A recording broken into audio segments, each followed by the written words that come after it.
할렐루야. 오늘도 아버지께서 우리의 일거수일투족을 지켜보시고 늘 선한 길로 인도하여 주실 줄로 믿습니다. 오늘의 주제는 애굽으로 이주하는 야곱의 70 가족입니다. 생명 양식은 창세기 46장 27절입니다. 애굽에서 요셉에게 낳은 아들이 2명이니 야곱의 집사람으로 애굽에 이른 자의 도합이 70명이었더라. 이는 하나님의 말씀이니라. 아멘.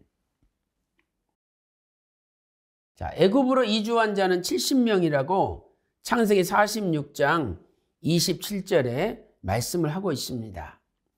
그런데 이 70명을 구체적으로 살펴보면 야곱을 제외하고 요셉을 제외하고 또 요셉의 두 아들 므낫세, 에브라임을 제외하면 66명입니다. 창세기 46장 26절 보세요. 야곱과 함께 애굽에 이른 자는 야곱의 자부 외에 66명이니 이는 다 야곱의 몸에서 나온 자며 이렇게 말씀하고 있죠. 그래서 그 66명에 야곱을 포함하고 또 요셉을 포함하고 그리고 므낫세와 요셉의 아들인 므낫세와 에브라임을 포함하면 이 사람들이 70명이 되는 것입니다.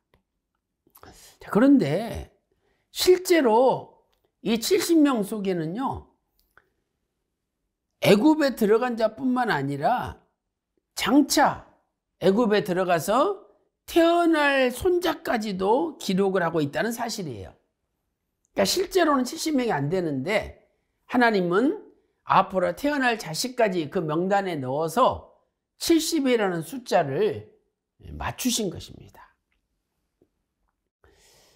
자, 이 태어날 손자를 보면 특히 우리가 베냐민 자손을 통해서 살펴볼 수가 있습니다. 애굽에 이주할 당시 베냐민의 나이는 24세였습니다. 자, 왜냐하면 요셉이 16세일 때 베냐민이 태어났기 때문이죠. 그런데 이제 요셉이 30세 국무총리가 되고 그 뒤로 7년 대풍년 그리고 7년 대기근 3년째가 되었으니까 요셉이 40세일 때 베냐민은 24세였습니다.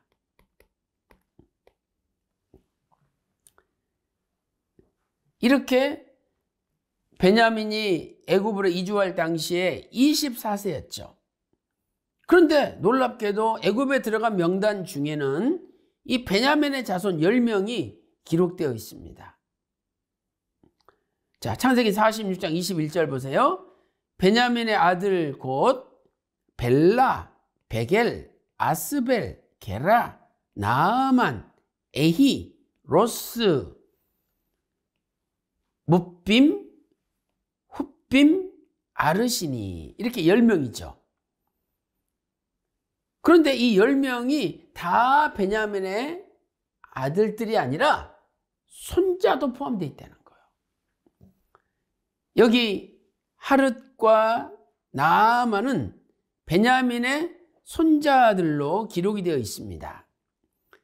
민수기 26장 40절에 벨라의 아들은 아르과 나아만이라.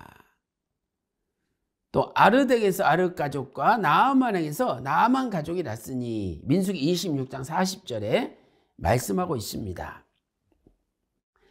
자, 여기 아까 창세기 46장 21절 말씀 보면은요, 10명의 베냐민의 자손들이 기록되어 있는데 그 중에 이 나아만, 그 다음에 아르시 나오잖아요.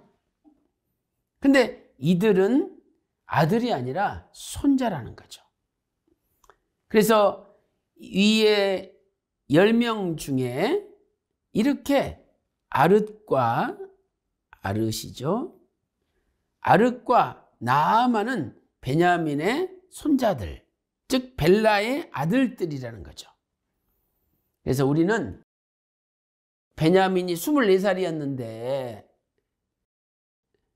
그때 손자까지 있었다는 것은 안 맞는 거죠. 그래서 아직 손자들은 태어나지 않았지만 앞으로 태어날 손자들의 이름까지 70명에 포함하고 있다는 것을 알 수가 있는 것입니다. 자, 그렇다면 왜 70이라는 숫자를 맞췄을까요? 70이라는 의미를 첫째로 숫자적인 의미로 살펴보면 7은 완전수죠. 완성, 종교를 나타내는 완전한 성수, 거룩한 숫자입니다. 하나님은 6일 동안 천지 우주 만물을 창조하시고 7일째 안식하셨잖아요. 또 10은 기본수의 종교를 나타냅니다. 1, 2, 3, 4, 5, 6, 7, 8, 9 다음에 10으로 끝나잖아요. 그래서 만수라고 합니다. 가득 찼다. 70은 이러한 완전수 7과 만수 10이 곱하여진 숫자로 흠잡을 데 없는 완전성과 충만성을 나타내는 거죠. 완전성과 충만성을 상징합니다. 자, 두 번째 구속사적 의미는 무엇입니까? 70에 대한 구속사적 의미. 이것은 야곱의 가족이 한 사람도 빠짐없이 하나님의 완전한 섭리와 인도하에서 애굽으로 이주했음을 보여주는 것입니다. 그리고 앞으로 충만한 번영과 온전한 구원을 얻게 된다는 것을 보여주는 것이죠. 이제 네 번째로 야곱이 애굽으로 내려간 것의 구속사적 의미를 살펴보도록 하겠습니다. 애굽은 야곱의 일생 노정 17개 장소 가운데 16번째다. 우리가 살펴보았죠. 지난번에 살펴보았듯이 브엘세바가 15번째고 애굽이 16번째입니다. 그래서 이 브엘세바에서 요 파란 노선을 따라서 고센 땅으로 애굽으로 내려간 것입니다. 자, 이것은 애굽으로 내려간 것은 구속사적으로 어떤 의미가 있습니까? 아브라함에게 약속하신 횃불 언약이 성취되기 시작한 사건이라는 거죠. 하나님께서 창세기 15장 13절에 아브라함에게 횃불 언약을 체결하면서 네 자손이 이방의 객이 되어 그들을 섬기겠다. 그러면 이방으로 가야 될 거 아닙니까? 이 이방은 애굽을 나타내는 거죠. 그래서 하나님께서는 이방에서 객이 되어 그들을 섬기리라는 횃불 언약의 말씀을 성취시키기 위하여 야곱과 70가족을 애굽으로 내려가게 하신 것이죠. 이다의 휘선 박아브람 목사님은 잊어버렸던 만남 252페이지에서 이렇게 말씀하고 있습니다. 더 나아가 이스라엘 공동체가 장차 큰 나라를 이루고 출애굽이라는 거사를 일으켜 다시 가나안으로 돌아온다는 언약 성취의 기초가 되는 순간이기도 합니다. 이렇게 설명을 하고 있습니다. 그런데 하나님께서는 큰 나라를 이루되 고난의 풀무 속에서 이루게 하셨습니다. 그래서 애굽을 쇠풀무라고 표현하고 있습니다. 신명기 4장 20절 쇠풀무 애굽, 열왕기상 8장 51절에 철풀무 같은 애굽, 예레미야 11장 4절에 쇠풀무 애굽 땅이라고 표현하고 있습니다. 이것은 우리에게 무엇을 가르쳐주고 있습니까? 우리도 하나님 나라에 들어가기 위해서는 반드시 고난의 애굽을 통과해야 된다는 거죠. 쇠풀무 같은 고난의 애굽을 통과해야 됩니다.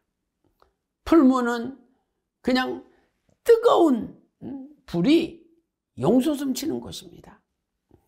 사도행전 14장 22절에 우리가 하나님 나라에 들어가려면 많은 환난을 겪어야 할 것이라 라고 말씀하고 있습니다.